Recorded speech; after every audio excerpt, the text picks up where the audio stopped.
Good morning, guys. My name is Ankit Khab. Welcome back to my channel. Today we are going to cover 2nd of October current affairs.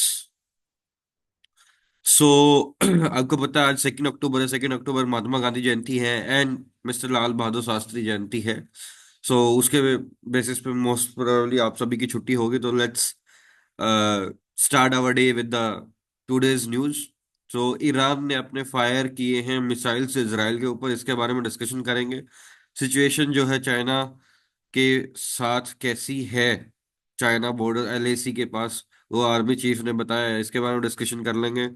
जो लद्दाख में के person इधर दिल्ली आए थे उनको detain किया है, इसके बारे में डिस्कशन करेंगे। Dera chief gets 20 days parole barred from entering Haryana poll activities, इसके बारे में बेसिकली आप जानते हो कि इसको गुरमीत राम रहीम जो भी है, he has been convicted for 2 murders as well as 2 rapes and still he is getting bails multiple times, even specifically at the time of the elections, not only for the Haryana elections but also for the Punjab see Rajasthan Himachal elections as well. So अब फिर जो है elections है हरियाणा में 5 तारीख तक फिर से इनको बेल मिली हुई है। और अपोजिशन ने जो कांग्रेस है उन्होंने ये बोला है कि this is really not good कि आप ऐसे किसी भी क्रिमिनल को इस तरह से इलेक्शन के टाइम पे बेल दे देते हो and that can impact the behaviour of the election conduction.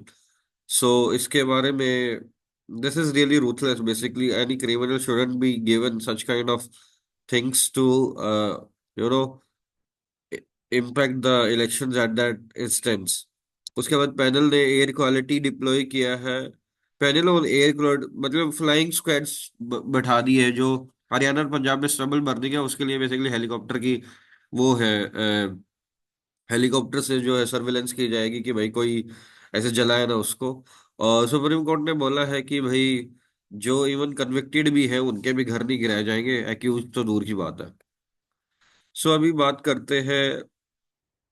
आपको पता है इसराइल ने लेबनान के ऊपर अटैक किया था। लेबनान में जो अटैक हुआ था, अ, वो एयर स्ट्राइक्स और अब ग्राउंड स्ट्राइक्स पे भी चालू कर दिया। अब जैसे ही इसराइल ने ये बोला कि हमने ग्राउंड पे भी मतलब फोर्सेस भेज दिया और वहाँ पे अटैक चालू है हिजबुल्लाह को खत्म करने में और हाउदी और यमन के जो पर्सन है और जो भी टेररिज्म फैलाते हैं उनके अगेंस्ट।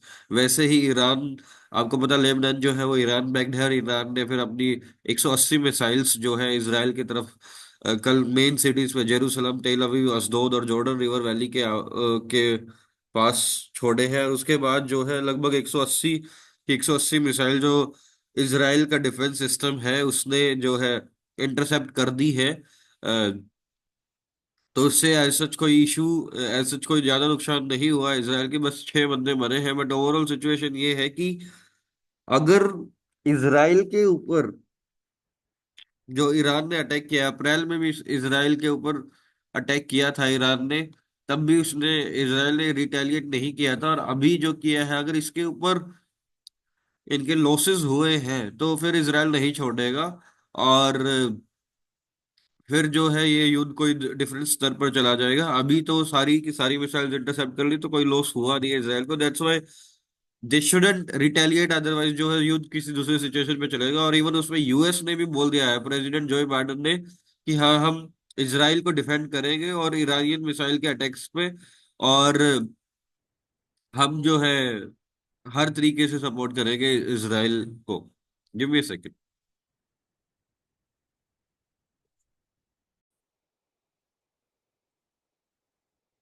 उसके बाद आप देख सकते हो कि तेल अवीव में टेरर अटैक हुआ, 6 डेड हो गए। और उसके बाद इसराइल ने जो है बिगिन किया ग्राउंड लेबनान टारगेटिंग हिजबुल्लाह। उसके बाद ही ये फिर जो है ईरान ने रिटेलिएट किया था। तो ये सारी सिचुएशन अपन डिस्कशन कर चुके हैं। अब ये सुप्रीम कोर्ट ने बोला है कि भाई आप इवन दो कन्विक्टेड के भी आप ऐसे होम डेमोलिशन नहीं कर सकते, because it is not a solution. किसी ने क्राइम किया है तो उसकी फैमिली के ऊपर ऐसे इस तरह की लाइबिलिटीज नहीं जानी चाहिए। तो ओवरऑल सिचुएशन ये है। तो इस तरह की सिचुएशन वाइड आगे बंद हो जाएगी। उसके बाद लद्दाख ने शट डाउन कर दिया after protest marching to Delhi detain by the police. आपको पता है सोनम वांगचुक के साथ लगभग 150 बंदों की टीम जो है लद्दाख से 1 सितंबर से पैदल चलते हुए पंजाब को होते हुए, चंडीगढ़ को होते हुए, हरियाणा को होते हुए दिल्ली पहुंची है रामलीला मैदान में अपना प्रोटेस्ट को पीसफुली जारी रखने के लिए। बट उसमें क्या हुआ कि बीच में ही सिंगू बॉर्डर पे उनको डिटेन कर लिया गया। जो इतने दिनों से इतना पीसफुल प्रोटेस्ट था, आज भी कोई एक सिंगल केस भी ऐसा नहीं हुआ कि वायलेंस का इस प्रोटेस्ट में चला है। और उस पर्टिकुलर सिनेरियो के बेसिस पे लास्ट में वो पैदल चलते हुए 80-80 उम्र के, 70-70 उम्र के वो चल रहे हैं। उसके बाद पुलिस ने उन्हें जमीन पे सुलाया है रादर देन उनको एक तरह से गाइड करके और एक तरह से डिस्कशन करके कमेटी का। तो वो सारी चीजें नहीं होके तो ये हुआ। फिर उसने लद्दाख की अपेक्स कमेटी ने बोला है, अपेक्स बॉडी ने बोला है कि भाई इससे जो है एजिटेशन बढ़ेगा ही और इंटेंसिफाई होएगा, और ये लद्दाख के लोगों के लिए सही नहीं है। तो आप अपनी चीजें करो। डिमांड क्या है? डिमांड वो स्टेटहुड की डिमांड कर रहे हैं। 2020 से एलएबी एंड कारगिल डेमोक्रेटिक जो अलायंस है वो डिमांड है स्टेटहुड फॉर द लद्दाख। और इसका इंक्लूजन जो है 6 शेड्यूल ऑफ द कॉन्स्टिट्यूशन के अंदर करना चाहते हैं, विच प्रोटेक्ट्स ट्राइबल एरिया। मेन जो 6 शेड्यूल, एक तो स्टेटहुड की एक 6 शेड्यूल की 6 शेड्यूल के अंदर क्या होता है, ट्राइबल एरिया को जो है वो करता है, प्रोटेक्ट करता है। उसके बाद ये जॉब रिजर्वेशंस के लिए डिमांड करते हैं लोकल्स के लिए। उसके बाद इलेक्टोरल रिप्रेजेंटेशन बेटर चाहते हैं, ये 2 लोकसभा में सीट्स होनी चाहिए और एक राज्यसभा में सीट्स होनी चाहिए। ये सारी चीजें जो है ये सोनम वांगचुक जी अपने जो है इस प्रोटेस्ट के अंदर कर रहे हैं। बट फाइनली इसमें जो है जो मिस्टर लकरुक है, एक फॉर्मर मेंबर ऑफ बीजेपी, इसको फिर फाइनली वहां पे डिटेन कर लिया गया रादर देन इनकी एक कमेटी बना के इनसे डिस्कशन करना चाहिए। और ये आई नो डिमांड्स थोड़ी बड़ी है, बट एटलीस्ट बैठा के डिस्कशन करो कमेटी के बेसिस पर, उसके बाद उनका सोल्यूशन होना चाहिए। ऐसे detention is going to intensify this war. आपको पता है सोनम वांगचुक जी जो है उनका जीवन जो है लद्दाख में बीता था। फिर उन्होंने श्रीनगर में पढ़ाई की थी, फिर एनआईटी हमीरपुर में उन्होंने बीटेक मैकेनिकल किया था, फिर हार्वर्ड में वो उधर चले गए थे, आर्किटेक्चर का डिप्लोमा करने गए थे। फिर इन्होंने लद्दाख के अंदर बहुत सारी चीजें करी है कि भाई अपने टेक्नोलॉजी का यूज करके बिजली, पानी और स्कूल्स वगैरह चालू किए हैं। कई बार ये रिप्रेजेंटेशन आती है कि जो 3 इडियट मूवी बनी है वो सोनम वांगचुक जी के साथ के रिलेवेंस पे बनी है, बट ऐसा नहीं है। डायरेक्टर ने बताया कि ये नहीं है, बट ये जस्ट एक इत्तेफाक है कि दोनों की चीजों में काफी सिमिलैरिटी है, बट ऐसा वे कभी मिले भी नहीं है।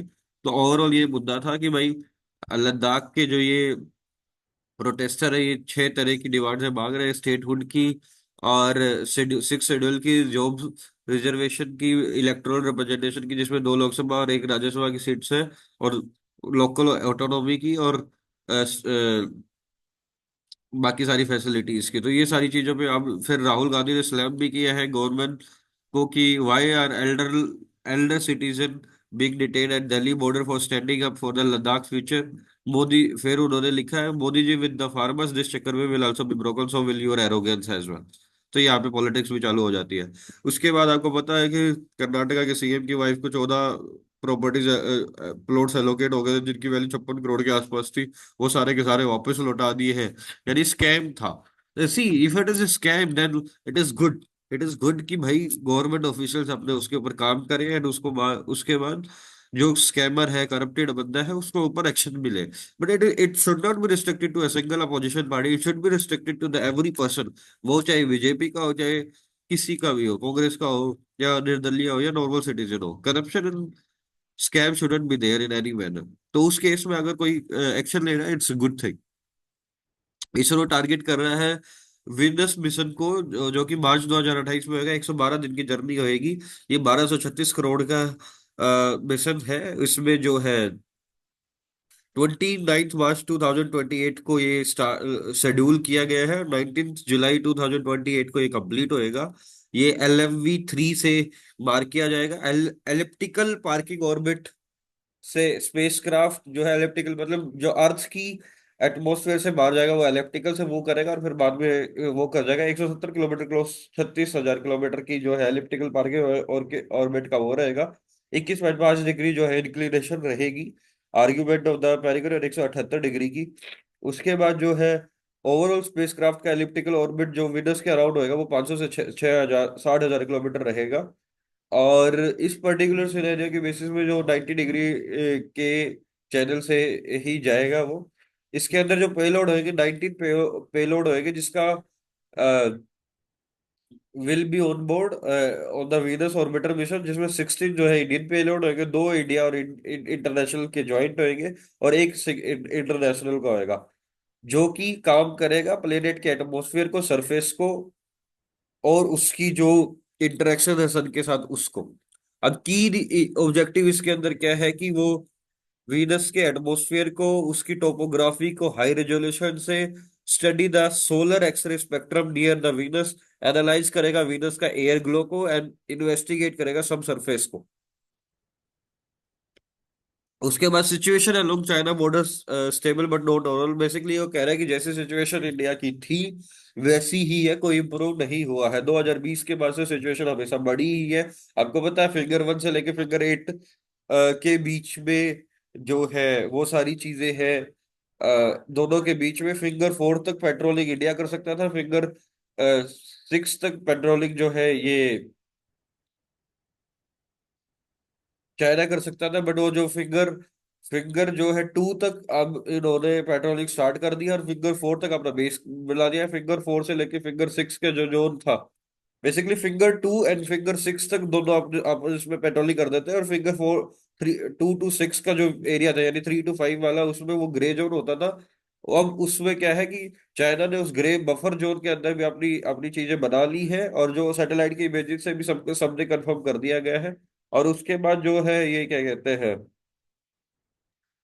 अब जो है ये फिगर 2 तक भी पेनिट्रेट करने जा रहा है, और वहां पे पेट्रोलिंग भी करता है, और वहां पे फिगर 4 पे बेस भी बना लिया है। तो चाइना की इंट्रूजन इन्फिल्ट्रेशन ज्यादा हो गया है।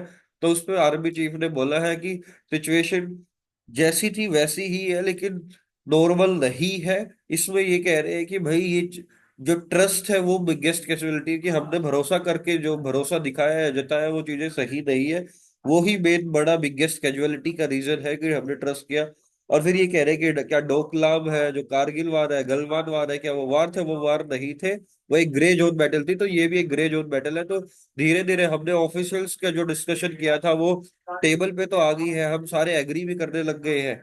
बट उसके अलावा जो है कि टेबल से अलावा वो ग्राउंड रियलिटी में स्टोर करने की बात है। बाकी जो ये डिस्कशन थी कि 60,000 डिस्प्लेस हुए हैं, वो 40,000, वो 20,000 वापस आ गए, 900 एंटी नेशनल एलिमेंट आ गए थे, वो नहीं है, या ड्रोन का एयर ट्रैक ड्रोन बॉम्ब था, वो नहीं है। तो ये सारी चीजें अभी सिचुएशन नॉर्मल है।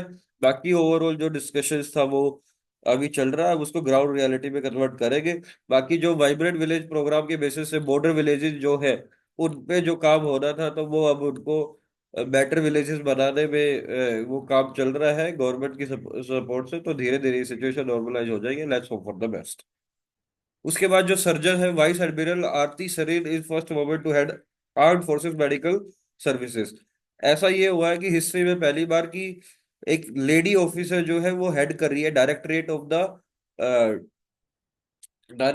Of the defence ministry, basically director general for the armed forces medical services. जो वाइस एडमिरल है, ये इन्होंने लेफ्टिनेंट से सीनियर सर्जन लेफ्टिनेंट से स्टार्ट किया था, और सर्जन वाइस एडमिरल में ये हो चुकी है। ये एल्यूमिना एएफएमसी पुणे के, और 1985 में जो थी, अब ये डायरेक्टर जनरल बन चुकी है आर्म्ड फोर्सेस मेडिकल सर्विसेज की। फर्स्ट वुमन है आरती सरीन।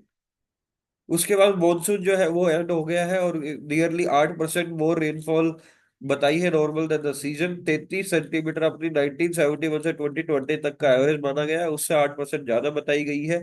तो ओवरऑल इन्होंने बाइफरकेशन में बताया है कि जो 35% है कंट्री जो है एक्सेस रेनफॉल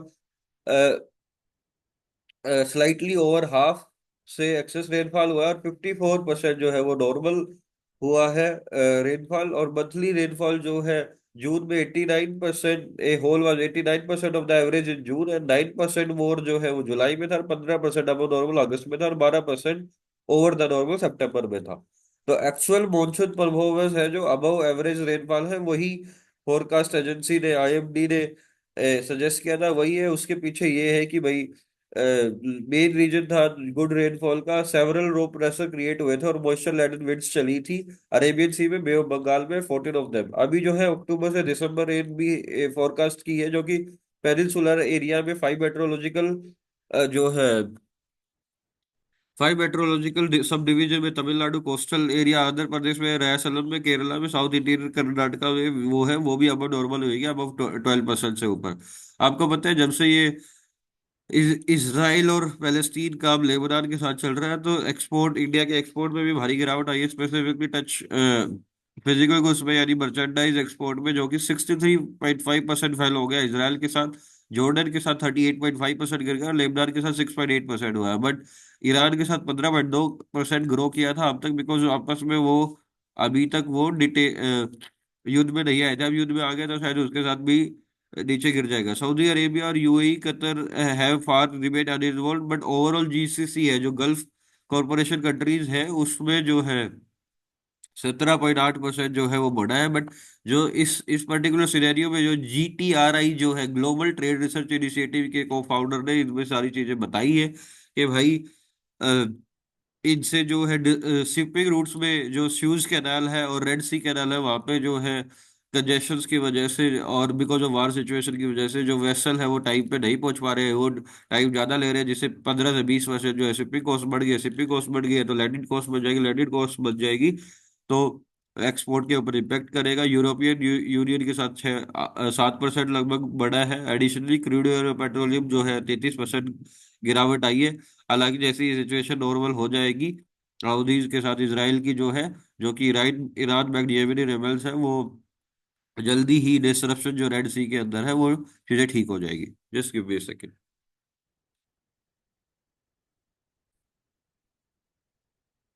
अब आपको पता है कि जीआई टैग मिला है असम के 8 प्रोडक्ट्स को। GI tag basically geographical indicator है। जियोग्राफिकल इंडिकेटर ऑफ टैग का मतलब ये है कि ये उस पर्टिकुलर जगह पे ही उसकी स्पेशलिटी है, मतलब उस जगह पे ही ये जो बेस्ट क्वालिटी का बनता है वहीं से ओरिजिनेट हुआ था। और ये अपना उस जीआई टैग मिलने से ये प्रीमियम भी चार्ज कर सकता है, और जीआई टैग को कन्वे ग्लोबली रिकॉग्नाइज किया जाता है, तो वो फिर वहां का पॉपुलर होने की वजह से एक्सपोर्ट होता है और वहां के लोकल्स को जॉब मिलती है। आपको पता हो तो यूएस एंड चाइना के पास बहुत सारे जीआई टैग्स है, इंडिया को अपने जीआई टैग्स बढ़ाने की जरूरत है, ताकि एक्सपोर्ट बन सके, लोकल को सारा मिल सके और प्रीमियम पे बेच सके, और वो उस चीज की स्पेशलिटी भी होती है। अब 8 प्रोडक्ट्स को असम के ट्राइब के जो है उनको जीआई टैग दिया गया है। उसमें से जो फर्स्ट वेरिएंट बेसिकली बियर को दिया गया है, बियर के जिसमें 3 वेरिएंट है। बोडो जो गवरान, जिसमें हाईएस्ट अल्कोहल परसेंटेज मिलता है 16.11%। उसके बाद सेकंड वेरिएंट है माइब्रू जो बिदवी, जिसको जवू बिदवी एंड जवू बिदवी भी बोलता है, वाइब्रा जवू बिदवी और जवू बिदवी भी बोलते हैं। ये वेलकम ड्रिंक होती है। ये बोलते हैं कि ये हाफ कुक्ड राइस और लेस वाटर से और एक एमाओ से जो पोटेंशियल सोर्स ऑफ यीस्ट है उससे होते हैं। थर्ड जो है बोर्डो जो घिसी है, जो कि फर्मेंटेड राइस अल्कोहलिक बेवरेज माना जाता है। और इस पर्टिकुलर बियर को माना जाता है कि ये लॉर्ड शिवा से ड्रिंक हुई है, और ये ओरिजिनेट हुई है, और ये टेकर एज ए मेडिसिन में लिए जाते हैं। उसके बाद जो है, उसके बाद और आपको बता दूं, जियोग्राफिकल इंडिकेशन रजिस्ट्री जो है वो चेन्नई के किया है, उसने ग्रांट किया है। और association of traditional food products applied for 4 GI tags and obtain them successfully. जो फूड प्रोडक्ट्स है वो है Bodo Napham, a dish prepared with fermented fish. Bodo Napham को जो है फर्मेंटेड फिश के उस पे मिला है। बोडो ओंडला, ए राइस पाउडर करी flavoured with garlic, ginger, salt and alkali. ये एक्चुअली मैं पढ़ के सुना हूं, ये इंपॉर्टेंट है, न्यूज पेपर्स मतलब पेपर्स में पूछ लेते हैं। बोडो गवखवा है, GI tag, locally known as Gwkha Gwkhi. It is prepared during the Bwisagu festival. Fourth speciality जो है, 3 वो हो गए तो 4 ये हो गए। Bodo Narzi, a semi fermented food prepared with jute leaves, a rich source of omega-3 fatty acid, vitamins and essential minerals including calcium and magnesium। फिर Bodo Aronai, a small beautiful cloth, जो कि जीआई टैग है, जो एप्लीकेशन किया था association of traditional Bodo weavers ने। Total 8 बता दिए, 3 बियर के, 4 फूड के और एक टेक्सटाइल का। अब इसको प्रॉपर ध्यान से पढ़ लेना, इसमें पूछ सकते हैं कि भाई बूडू नारजी जो है वो कैसे बनता है। Semi fermented food prepared with jute leaves, तो इससे होता है। अब आपको पता है कि एमपीसी कमेटी के 3 मेंबर्स एक्सटर्नल जो है वो सेंटर ने अपॉइंट किए हैं। टोटल एमपीसी कमेटी क्या होती है? एमपीसी को बोलते हैं मॉनेटरी पॉलिसी कमेटी। ये आरबीआई हेड करता है, आरबीआई के गवर्नर। इसमें टोटल 6 मेंबर होते हैं। 3 आरबीआई से होते हैं, एक जो है, 3 जो है सेंट्रल गवर्नमेंट बाहर से अपॉइंट करता है, एक्सटर्नल। इसके काम क्या होते हैं? इसके काम होते हैं जितने भी बैंक रेट्स हैं उनको मैनेज करते हैं, इन्फ्लेशन को 2 से 6% के बीच में रखते हैं। और उसके अलावा क्या काम है इनके कि बेसिक क्रेडिट फैसिलिटीज जो है वो चीपर रेट्स पे अवेलेबल होती रहे। तो ये ओवरऑल इनके फंक्शंस हैं। अभी इनके अंदर जो 3 नए अपॉइंटमेंट्स थे वो जो अ, हुए हैं, मिस्टर राम सिंह जो दिल्ली स्कूल ऑफ इकोनॉमिक्स के डायरेक्टर हैं, और इकोनॉमिस्ट सौगाता भट्टाचार्य जी, और नगेश कुमार जो institute for studies in industrial development sector के बंदे हैं। तो इनको जो है आपस में अभी जो है अपॉइंट किया गया है। 7 अक्टूबर को जो मीटिंग हो रही है, आपको पता है अभी रिजर्व बैंक यूएस ने जो है वो अभी रेट्स कट किए थे। तो अभी चांसेस है कि अपने अपने जो है एमपीसी कमेटी जो है वो अपने रेट्स कट कर दे, और रेट्स कट कर दे तो माइट भी लोन जो है वो सस्ते हो जाए। कोई भी होम लोन वगैरह लेना है तो अभी थोड़ा बाद में ही लेना। कम से कम 8 अक्टूबर तक तो वेट करो, उसके बाद ये इम्प्लीमेंट होने के बाद आप सस्ते लोन ले पाओगे। तो वो डिस्कशन कर लो। और उसके बाद जो पहले वाले मेंबर थे, आसिमा गोयल, जेआर वर्मा, शशांका भिड़े, इन तीनों को रिप्लेस करेंगे ये। इनका जो है इस फ्राइडे को जो टेन्योर खत्म हो जाएगा, और ये 4 साल के टेन्योर के लिए अपॉइंट होते हैं। राम सिंह, सौगाता भट्टाचार्य और नगेश कुमार जो है। तो ये सारे जो बंदे हैं इनको अपॉइंट कर दिया गया, 4 साल के लिए है। और ये 7 अक्टूबर की मीटिंग को ज्वाइन करेंगे। अपन ने इनका डिस्कशन कर लिया, 6 मेंबर होते हैं और सारी चीजें हैं। जो अभी जो करंटली आरबीआई से है वो मिस्टर दास है, कैबिनेट सेक्रेटरी जो है टीबी टीवी सोमनाथन है, और इकोनॉमिक अफेयर सेक्रेटरी अजय सेठ है। जो आरबीआई की तरफ से 3 मेंबर है, और इन्होंने ही रिकमेंड किया है ये सर इनका नाम। अब इसके रेट्स क्या क्या डिस्कशन करते हैं वो अपन डिस्कशन कर लेते हैं। रेपो रेट्स से बेसिकली ये डिसाइड हो जाता है कि आपके लोन्स वगैरह सस्ते हो जाते हैं। स्टैटिक डिपॉजिट फैसिलिटी 6.25% है, इसके बारे में डिस्कशन करेंगे कि ये क्या होता है। मार्जिनल स्टैटिक फैसिलिटी यूजुअली 50 से टॉप पर होती है, इसके बारे में डिस्कशन करेंगे। और ये एमएसएफ और बैंक रेट जो है वो 6.75% ही रहते हैं। रेपो रेट क्या रहता है बेसिकली? रेपो रेट जो है overnight liquidity overnight liquidity provide करने के लिए बैंक बैंकों को जो लोन देता है रिजर्व बैंक, जिस इंटरेस्ट रेट पे, उसको बैंक रेट बैठते हैं। और उसके अगेंस्ट में जो है वो बैंक जो है गवर्नमेंट सिक्योरिटीज या अदर अप्रूव्ड सिक्योरिटीज है वो एज ए गिरवी रखता है आरबीआई बैंक पे। तो वो जो रेट कहलाता है वो रेपो रेट कहलाता है। उसके बाद रिवर्स रेपो रेट क्या कहलाता है कि जब मार्केट में ज्यादा पैसा होता है तो आरबीआई बैंकों से पैसा खींच लेता है, और वो लिक्विडिटी को अब्जॉर्ब कर लेता है और ओवरनाइट बेसिस। और वो फिर कोलेटरल जो है वो रख देते हैं अपने eligible government securities under liquidity adjustment fund facility के उसमें। रिवर्स रेपो रेट ये होता है। रेपो रेट समझ आ गया, रिवर्स रेपो रेट समझ आ गया। ठीक है, रेपो रेट भी समझ आया है, रिवर्स रेपो रेट भी समझ आया। अब आया है लिक्विडिटी एडजस्टमेंट फैसिलिटी। ये लिक्विडिटी एडजस्टमेंट फैसिलिटी जो है overnight as well as term repo options options करता है। मतलब है ये रेपो रेट से मेल जोल ही, बट टर्म रेपो ऑप्शंस क्या होता है? जब इंटर बैंक टर्म मनी जो है मार्केट में, ये डेवलप करता है inter bank term money market. Basically banks आपस में जब लिक्विडिटी से कोई किसी की ड्राई हो जाती है तो बैंक आपस में एक दूसरे से उधार लेते हैं। उससे क्या होता है, एक मार्केट बेंचमार्क बनता है for pricing of loan and deposits, जो कि इंप्रूव करता है ट्रांसमिशन ऑफ मॉनेटरी पॉलिसी आपस में। क्योंकि आपस में इंटरमिंगल्ड होंगे, इंटरमेस्ड होंगे, तो ये सारी चीजें हो जाएगी। आरबीआई जो variable interest rate reverse repo options भी करता है under market condition. Marginal standing facility के अंदर क्या होता है कि सिर्फ शेड्यूल्ड कमर्शियल बैंक जो है, वो जो शेड्यूल्ड कमर्शियल बैंक की लिस्ट में आते हैं वो होते हैं, वो additional amount of overnight money from the reserve bank ले सकते हैं। वो लेकिन इसमें अपना एसएलआर को रखेंगे, portfolio up to a limit at a penal rate of interest. ये थोड़ा सा इंटरेस्ट रेट जो है वो ज्यादा होता है, जो अपन ने देखा भी था। एमएसएफ जो है 50 सेंट ज्यादा होता है स्टैटिक डिपॉजिटिंग फैसिलिटी से।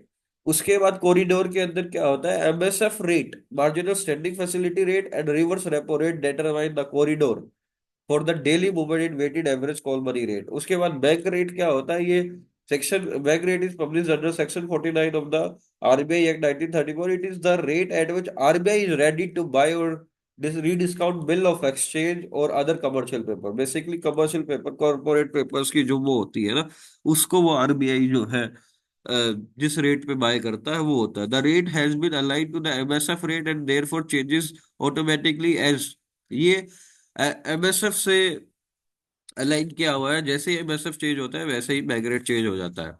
CRR basically cash reserve ratio होता है, जो कि आपको पता है अगर बैंक के पास 100 करोड़ है और net demand and time liabilities उस टाइम पे, net demand and time liabilities क्या होती है वो आपको बाद में समझाऊंगा, but net demand and time liabilities अगर 100 करोड़ है तो उसका कुछ परसेंटेज, जो आज के टाइम पे सीआरआर 4% है, तो 4% यानी 4 करोड़ उसको अपने पास एज ए कैश फॉर्म में रखने पड़ेंगे, जो कि वो रिजर्व बैंक में रखता है, ताकि कहीं पे भी कोई इमरजेंसी सिचुएशन आए तो उस 4 करोड़ को लिक्विडिटी मेंटेन करने के लिए रख सके। और ऐसे ही एसएलआर फॉर्म में लगभग 18% जो है वो गवर्नमेंट सिक्योरिटीज रखता है, कैश रखता है और गोल्ड रखता है, ताकि 22% के आसपास पैसा बैंक के पास हमेशा अवेलेबल रहे। और इस टाइम पे जो रेशियोज है मैंने वो बताई है, ताकि कोई भी लिक्विडिटी की सिचुएशंस को चेंजेस, इतने जल्दी चेंजेस ना आए। ओपन मार्केट ऑपरेशन में क्या होता है कि these include both outright purchase and sale of government securities for injection। Basically open market operation में ये है कि जब पैसा ज्यादा होगा तो आरबीआई खींचने की कोशिश करेगा, उस टाइम पे अपने हिसाब से रेट लेगा। जब कम होएगा तो पैसा डालने की कोशिश करेगा और सिक्योरिटीज लेने की कोशिश करेगा। तो ये रहता है ओपन मार्केट स्टेबलाइजेशन स्कीम के अंदर क्या होता है कि वही है, मतलब it is the instrument for monetary management introduced in 2004। Surplus liquidity of a more enduring nature arising from the large capital inflows is absorbed through sale of short dated securities and treasury bills, and the cash so mobilized is held in a separate government account with the SBI। तो market stabilization schemes में open market operation उसको बोलते हैं कि लेन then हो गया, और but जिस हिसाब से, जिस रेट से या जिस इंटेंसिटी से कर रहा है वो मार्केट स्टेबलाइजेशन स्कीम होगी। रूथर्स का मीनिंग होता है राइट और चांस टू चूज, यानी प्रेफर करना। Thank you, have a good day, bye bye.